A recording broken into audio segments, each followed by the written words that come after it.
Hello! How are you today?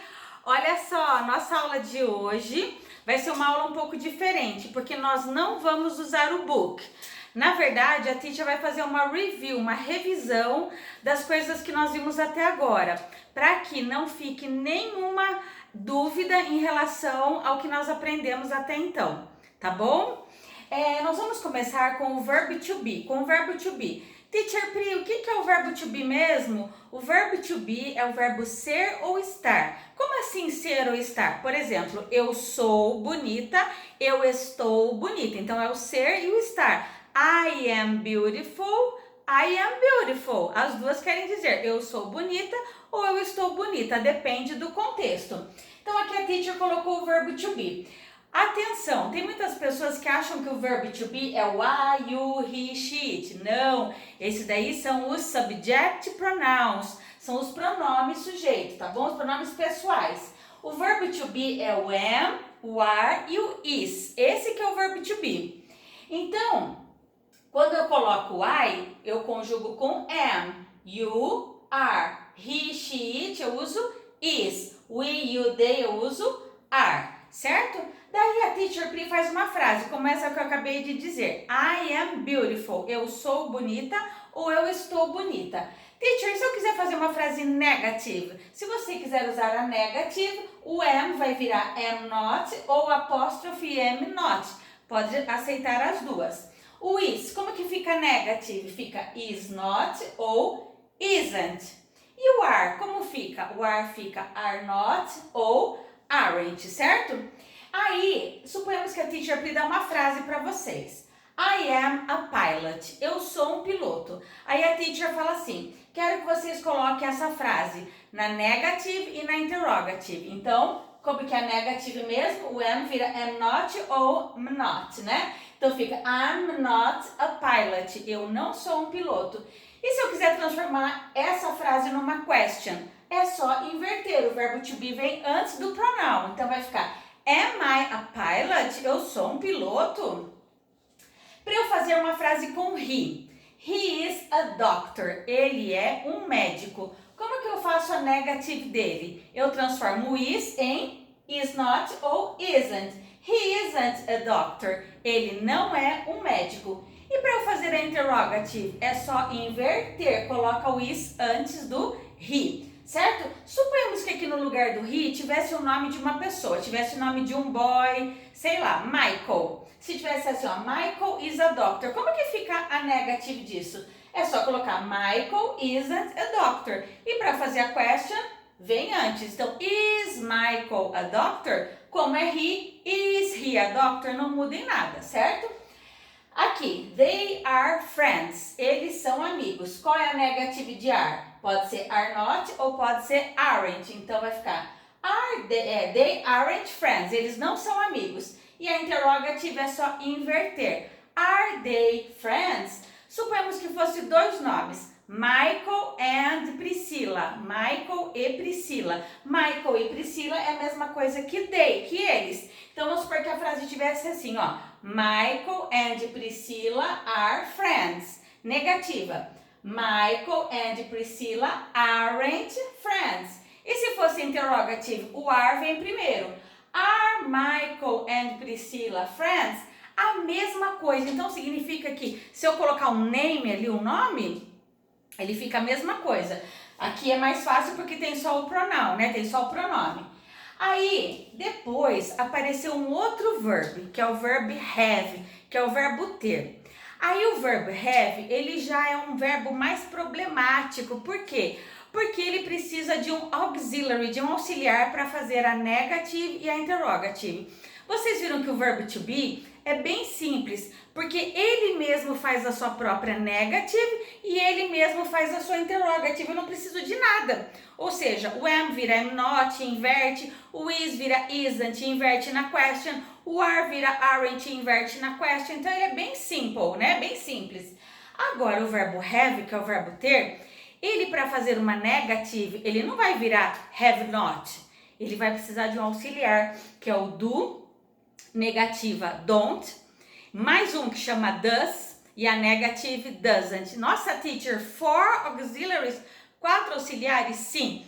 O verbo have vai precisar de 4 auxiliares. Olha só, o verbo have, que é o verbo ter, ele na verdade só vai usar para 4 pessoas. Quem são elas? I, eu, you, você ou vocês, we, nós, e they, eles ou elas. Eu só posso usar com essas pessoas. Então, se eu falar assim, ó, eles têm um carro, they have a car. Eu tenho um carro, I have a car. Você tem um carro, you have a car. Nós temos um carro, we have a car. Aí, quando eu for usar com as pessoas he, she e it, he quer dizer ele, she quer dizer ela, e it pode ser ele ou ela para animais ou coisas. It, a cadeira, ó.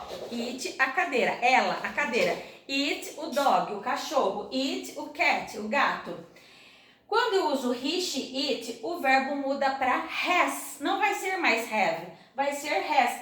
Teacher, por quê? Ah, briguem lá com os Americans, ok? Briga lá com os americanos.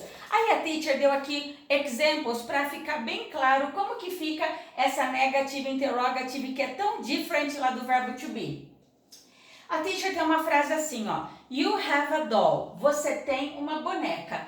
Como que eu faço a negative? Não é you? Olha lá, o you. Essa parte de cá, ela vai pedir o do e o don't, certo? Essa parte de cá, que é a parte mais problemática, ela vai pedir o does e o doesn't. Como eu estou usando o you, ela vai na parte do do e do don't. Você tem uma boneca, you have a doll. Agora eu quero a negative, você não tem uma boneca. You don't have a doll, certo? E se eu for fazer uma question, uma pergunta, você tem uma boneca? Eu coloco somente o do na frente e copio o resto da frase. Do you have a doll?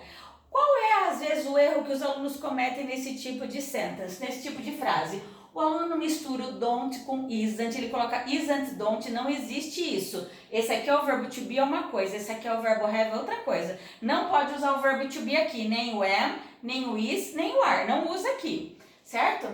Agora eu vou fazer uma frase desse lado de cá, que usa o does e o doesn't. Ela, she has a cat. Ela tem um gato. Olha só o que acontece. Quando a teacher transforma essa frase para negative, a gente vai usar o doesn't. Mas daí o verbo volta para a forma normal. Qual é a forma normal? A forma normal é o have. Então ele fica, she doesn't have a cat. Ela não tem um gato. E para fazer a question, é a mesma coisa desse de cima, só que ao invés de eu acrescentar do, eu vou acrescentar does. Só que o verbo volta para have. Então, does she have a cat? Ela tem um gato? Certo? Então prestem bem atenção nisso, porque quando tem o he, o she e o it, ele fica diferente das outras. Se aqui fosse o nome de uma girl, fosse Susana, a mesma coisa. Susana has a cat. Susana doesn't have a cat.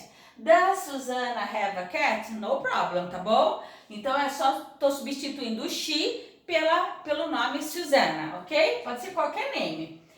Aí depois apareceu lá mais pra frente os possessive pronouns, os pronomes possessivos. Quem são eles? Possessive, na verdade, são possessive adjective. A teacher colocou aqui possessive pronoun, que é um parecido com ele. É o possessive adjective. Porque eles vêm antes de noun, de substantivo.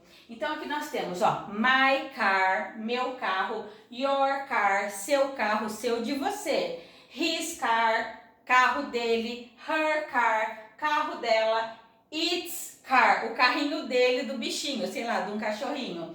Our car, nosso carro, your car, seu carro e their car, carro deles ou delas. Na verdade aqui é de vocês, porque é o plural, né?